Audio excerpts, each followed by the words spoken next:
दोस्तों, आज हम इलेक्ट्रिकल के बहुत ही इम्पोर्टेंट टॉपिक के ऊपर बात करने वाले हैं।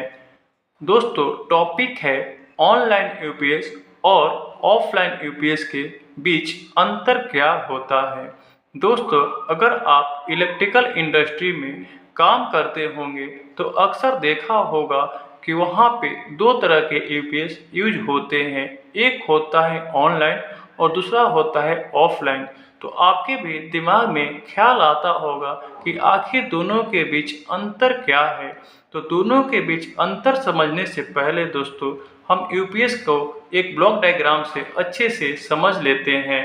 तो दोस्तों, यूपीएस में एक मेन सप्लाई आती है। इसमें दोस्तों एक रेक्टिफायर होता है जो एसी को डीसी में कन्वर्ट कर देता है। और दोस्तों, ये जो डीसी सप्लाई है एक हमें बैटरी को दे देते हैं। बैटरी में स्टोर होता है, मतलब बैटरी चार्ज होता है, रेक्टिफायर से चार्ज होता है। और एक इन्वर्टर को दे देता है जो कि डीसी को पुनः एसी में कन्वर्ट कर देता है और फिर हमें लोड को दे देता है। और एक दोस्तों बाईपास सप्लाई रहता है जो कि मेन जो एसी सप्लाई आ रही है उसको डायरेक्ट बाईपास करके हम लोड को दे देते हैं। यही यूपीएस करता है। अर्थात यह है दोस्तों कि अगर हमारा मेन सप्लाई चला जाए तो बैटरी के द्वारा ये लोड काम करता रहेगा। यही यूपीएस काम करता है दोस्तों। तो दोस्तों, आज का जो हमारा टॉपिक है कि ऑनलाइन यूपीएस क्या होता है, ऑफलाइन यूपीएस क्या होता है, उसको हम समझ लेते हैं। तो दोस्तों, अभी आपके सामने जो डिस्प्ले हो रहा है वो है ऑनलाइन यूपीएस। तो दोस्तों, ऑनलाइन यूपीएस में जो होता है, अगर वो पूरे पाथ को कवर कर रहा है तो उसको हम लोग बोलते हैं ऑनलाइन यूपीएस। एक बार आप समझ लीजिए दोस्तों, इसमें क्या होता है दोस्तों, मेन सप्लाई जो एसी मेन सप्लाई है वो रेक्टिफायर को जाता है। रेक्टिफायर से दोस्तों डीसी फिल्टर में जाता है। डीसी फिल्टर के बाद मतलब इसको रेक्टिफायर जो है एसी को डीसी में कन्वर्ट किया। रेक्टिफायर का काम क्या है, एसी को डीसी में कन्वर्ट करना। तो उसको हम लोग फिल्टर के द्वारा फिल्टर कर लेते हैं। उसके बाद दोस्तों ये चार्जर कंट्रोलर एक पीसीबी होता है, इसके द्वारा ये बैटरी बैंक में जाता है, यानी कि बैटरी बैंक चार्ज हो रहा है। और दोस्तों डायरेक्ट फिर ये इन्वर्टर को जाता है।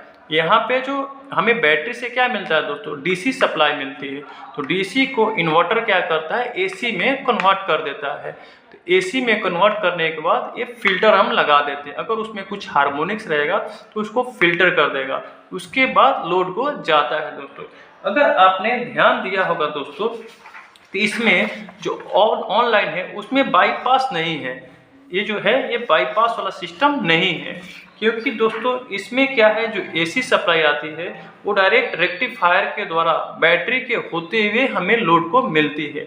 यानी कि इसमें हमेशा ये जो चार्जर कंट्रोलर है वो ऑन रहता है, यानी कि हमें जो सप्लाई मिलती है बैटरी के थ्रू ही मिलती है। ठीक है दोस्तों, इस बात को आप याद रखिएगा। ये होता है नॉर्मल में। जब हमारे सप्लाई चला जाता है दोस्तों, सप्लाई चला जाएगा तो हमें क्या मिलेगा, यहाँ के सप्लाई तो खत्म हो गया, जो एसी मेन सप्लाई आ रहा है ये तो खत्म हो जाता है। अभी क्या होगा दोस्तों कि बैटरी बैंक से हमें इन्वर्टर और एसी फिल्टर, उसके बाद लोड, मतलब ये वाला जो पार्ट है हमें मिल जाएगा पावर फेलियर में। पावर फेलियर मतलब सप्लाई चला गया। ठीक है दोस्तों, ये होता है ऑनलाइन यूपीएस। अभी भी आपको क्लियर नहीं हुआ होगा, जब तक आप ऑफलाइन यूपीएस देखेंगे नहीं तब तक आपको क्लियर नहीं हुआ होगा। तो चलिए मैं ऑफलाइन भी दिखा देता हूँ। देखिए दोस्तों, ऑफलाइन भी में क्या है, एसी मेन है, इसमें भी रेक्टिफायर है, इसमें भी फिल्टर है। लेकिन दोस्तों एक आप ध्यान दे रहे होंगे तो यहाँ पे एक ब्रेकर है, ये देख रहे हैं दोस्तों, ये इलेक्ट्रॉनिक ब्रेकर है। आपको दिखाने के लिए मैंने ऐसा बना रखा है। तो इसमें क्या होता है दोस्तों, जो एसी मेन है वो रेक्टिफायर को गया, एसी फिल्टर को गया और बैटरी बैंक हमारा चार्ज हो रहा है।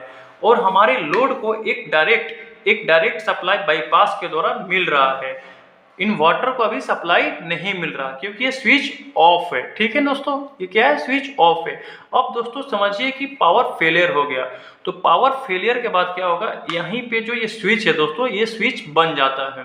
ठीक है दोस्तों, स्विच बनता है, उसके बाद ये बैटरी से डीसी सप्लाई जो हमें मिलेगी वो इन्वर्टर क्या करेगा, एसी में कन्वर्ट कर देगा, उसके बाद फिल्टर लगा रहता है, फिर हमें लोड को मिल जाता है।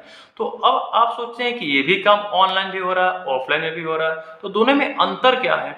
तो दोस्तों अगर आपने ध्यान दिया तो ये जो स्विच है दोस्तों, इलेक्ट्रॉनिक स्विच, इसमें बना नहीं रहता है, तो इसको बनने में कुछ सेकेंड टाइम लगता है। जैसे सप्लाई चला गया तो यहाँ पे बनेगा ना ये स्विच ऐसे होगा, ऑन होगा, मतलब इलेक्ट्रॉनिकली ही ऑन होगा, तो इसमें कुछ हमें फ्लक्चुएशन देखने को मिलता है, मतलब कुछ सेकेंड, मतलब 1 सेकेंड या 2 सेकेंड तक का डिले हो जाता है, मतलब लोड को सप्लाई नहीं पहुंच पाती है।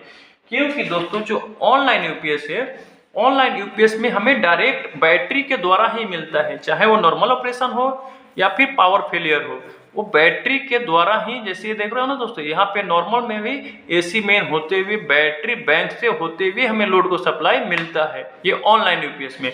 लेकिन ऑफलाइन यूपीएस में दोस्तों हमारे नॉर्मल कंडीशन में डायरेक्ट बाईपास के द्वारा मिलता है और पावर फेलियर के बाद स्विच बनता है।